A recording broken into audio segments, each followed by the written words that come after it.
Olá, pessoal! Sejam todos bem-vindos, espero que estejam muito bem. E o tema da nossa conversa de hoje é: você não quer de verdade. O que eu quero dizer com isso é o seguinte: a maioria das vezes nós sabemos de muitas coisas. Nós sabemos o que queremos e sabemos aquilo que não queremos. Isso é muito fácil. Aliás, muitas vezes saber do que não gostamos é ainda mais fácil. Como diria Renato Russo, no Teatro dos Vampiros, numa música da Legião Urbana: acho que não sei quem sou, só sei do que não gosto. É muito fácil quando a gente está envolvido no torvelinho da vida não gostar de alguma coisa, porque algo que nos incomoda é fácil. Alguém me cutucou ali, pô, eu não quero isso. Eu estou aqui na minha zona de conforto. E aí, paralelamente a isso, tem aquilo que nós gostamos, aquilo que nós queremos. Mas aí eu te convido a pensar: será que aquilo que você quer, aquilo que você gosta, é realmente seu? Será que você sabe o que você quer? Vamos pensar aqui em dois tipos de desejo. Tem aquele desejo que ele é fácil de perceber isso, que ele é extremamente tosco.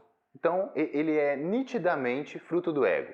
Então, por exemplo, vou dar um exemplo tosco aqui, mas para a gente não demorar muito, a gente já fazer analogia com outras possibilidades desse princípio. Imaginemos aqui por um instante que meu desejo, eu quero porque quero, ganhar aqui 10 milhões de dólares na minha conta, mas eu não estudei nada, não tenho pretensão de estudar, não tenho pretensão de trabalhar, eu quero ficar deitado o dia inteiro, todo dia, e eu quero isso. E aí eu não consigo isso. Mas caramba, por que será que eu não consigo isso? Que coisa, não? Será que eu quero realmente isso?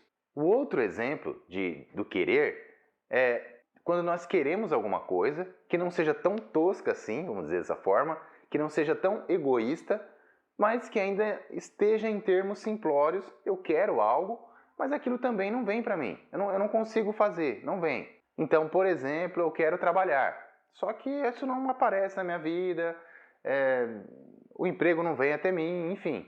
Seja qual for a natureza dos nossos desejos, eles podem se manifestar ou não. Quando eu quero lá, por exemplo, 10 milhões de dólares na minha conta sem fazer nada e sem saber de droga nenhuma, é óbvio para qualquer mente inteligente, minimamente inteligente, que isso não tem cabimento, isso não tem pé nem cabeça.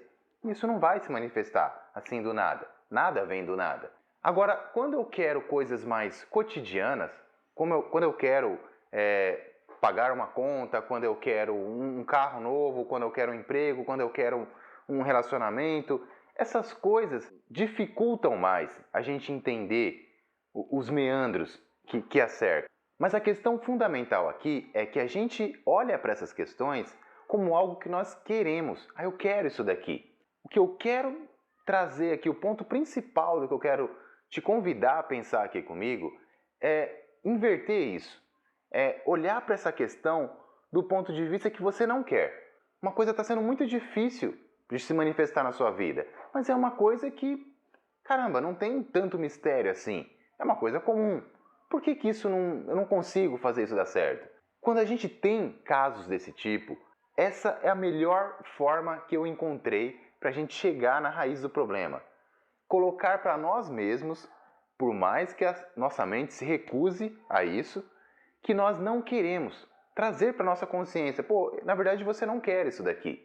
Eu vou usar aqui alguns exemplos da minha vida e de outras situações para tentar elucidar isso melhor. Eu acredito que eu até já trouxe alguns desses exemplos em outros vídeos, mas vale a pena a gente comentar de novo. Eu me lembro de uma vez, que isso me marcou profundamente, que eu estava na academia treinando Kung Fu e eu precisava de um movimento que, para quem já viu com esse nome ou com outro, é simplesmente você tá deitado e você levanta, joga as mãos ou o corpo para frente e cai com os pés, cai de pé. E eu não conseguia fazer isso de jeito nenhum. E aí um amigo chegou no meu ouvido e falou: por que você não quer fazer isso? O dia que você quiser, você consegue. Não tem segredo. E aquilo ficou martelando na minha cabeça. Depois de muito tempo é que eu fui compreender aquela questão mais profundamente. O que aquilo implicaria para mim? Se eu conseguisse fazer aquele movimento, eu tiraria uma nota maior no campeonato, evoluiria em tal ou qual sentido, eu resolveria talvez um problema emocional de autoestima. no fundo, eu tinha alguma crença limitante quanto a isso. Olha que bacana perceber isso. Ou seja, no fundo, eu não queria aquilo, porque eu não estava pronto para aquilo. Eu ainda tinha crenças que o programa delas era me manter numa posição abaixo e aquilo me elevaria. Então, no fundo, eu não queria aquilo, por mais que conscientemente eu quisesse. E qualquer um que me perguntasse, você quer conseguir? Eu quero conseguir. É a mesma coisa que você perguntar para um miserável se ele quer dinheiro, ele quer. Para alguém doente, se você quer ficar saudável. Essa pessoa vai querer ficar saudável, mas é na sua mente consciente. Um outro exemplo que eu me recordo aqui, que me veio agora até nesse momento desse vídeo, é quando eu era moleque, eu tinha cerca de 14 anos, e eu lembro que eu queria trabalhar. Então, caramba, eu quero trabalhar, eu preciso trabalhar. E teve um momento, não foi muito grande, mas foi uma fase bem expressiva da minha vida. Eu ficava na rua, eu ficava com meus amigos e eu queria me divertir. Então eu queria jogar truco, eu queria jogar dominó, eu queria ficar na rua, eu queria jogar videogame, eu queria andar de bicicleta. Coisas naturais de crianças, de adolescente.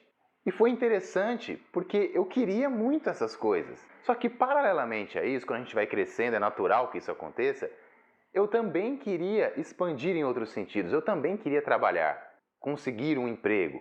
E durante um período, eu fui percebendo que uma coisa conflitava com a outra. Eu me lembro que eu devia ter cerca de 14 anos, eu fui fazer uma entrevista de emprego numa empresa e foi interessante, porque depois de muito tempo que eu fui olhar para isso e dar risada depois. Eu lembro que entre as coisas que o entrevistador me perguntou, foi o que eu tinha de objetivos na vida, o que eu queria para mim. E eu falei um monte de besteiras. Entre essas besteiras, eu lembro que eu falei que eu queria ter uma banda de rock, que eu queria viajar, coisas que não tinham nada a ver com o que eles ansiavam, o que eles precisavam para a empresa. Então era óbvio que eu não ia conseguir aquele emprego. No meu inconsciente, era isso que eu queria. Eu não queria conseguir aquele trabalho. Então eu saí dali tranquilo. Nossa, fiz o meu melhor. Agora, aí que está uma outra sacada sensacional. Nós praticamente nunca fazemos o nosso melhor. Nunca. E por que a gente nunca faz o nosso melhor? A nossa natureza, a nossa mente, o nosso corpo, ele é destinado, a gente procura sempre a zona de conforto. A gente procura a inércia. Ah, eu quero ficar aqui tranquilo. Aliás, culturalmente já é assim também, né?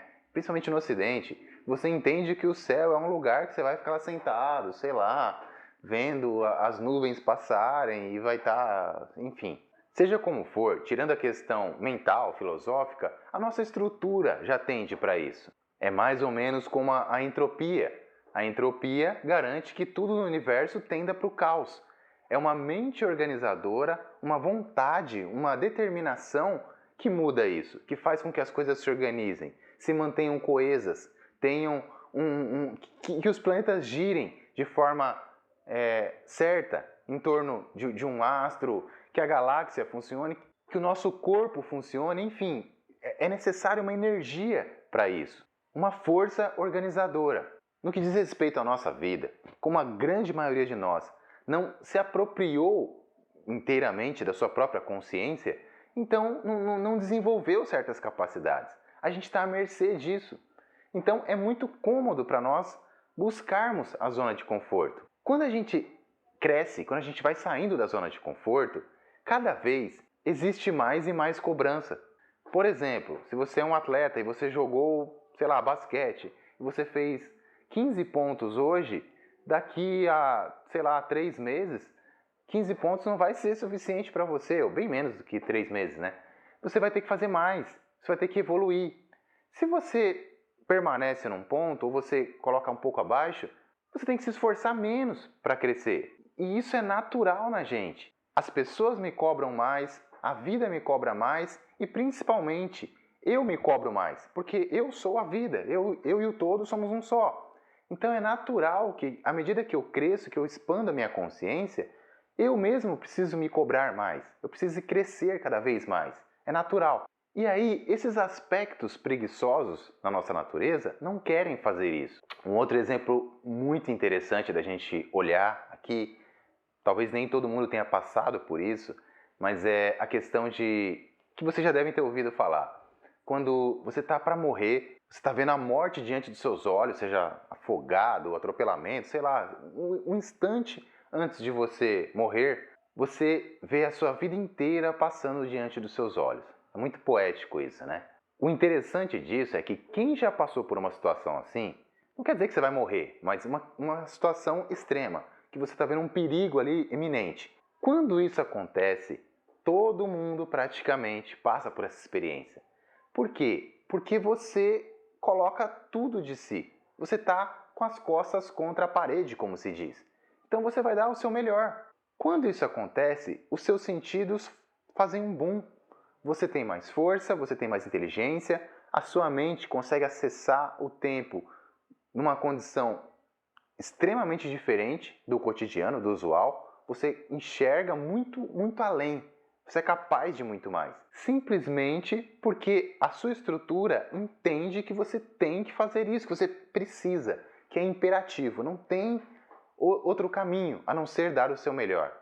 Sendo assim, pessoal, e para finalizar nosso diálogo, eu quero que vocês pensem nessas questões.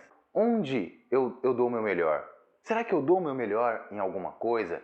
É tal ou qual situação? Será que eu quero mesmo isso daí? Eu me lembro sempre também de um aluno que eu tinha que queria muito ser jogador de futebol, desde criança. E ele foi crescendo, e depois eu perguntei para ele num belo dia: "E aí, como é que é? Você está treinando, tal? Foi para algum clube?" "Ah, é, eu fiz teste num clube, eles me chamaram." Eu falei: "E aí, como é que tá?" "Ah, eu comecei lá uns dias, mas tinha que treinar muito, né? Tinha que ir todo dia, mó sol e é cansativo." Ou seja, ele não queria. Quantas coisas nós achamos que nós queremos? Quantos relacionamentos afetivos? Quantos lugares que a gente vai morar? Quantos trabalhos? Ah, eu quero muito isso daqui, é meu sonho. E aí você vai lá e não é. Não tem nada a ver com você.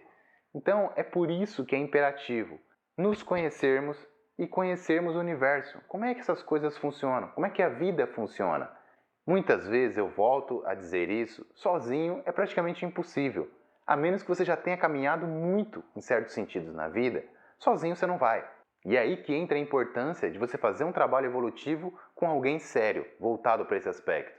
Portanto, pessoal, coloquem essa frase, essa questão para a vida de vocês. Não aquilo que você quer, aquilo que você não quer. Olhe para aquilo que você quer com outro olhar.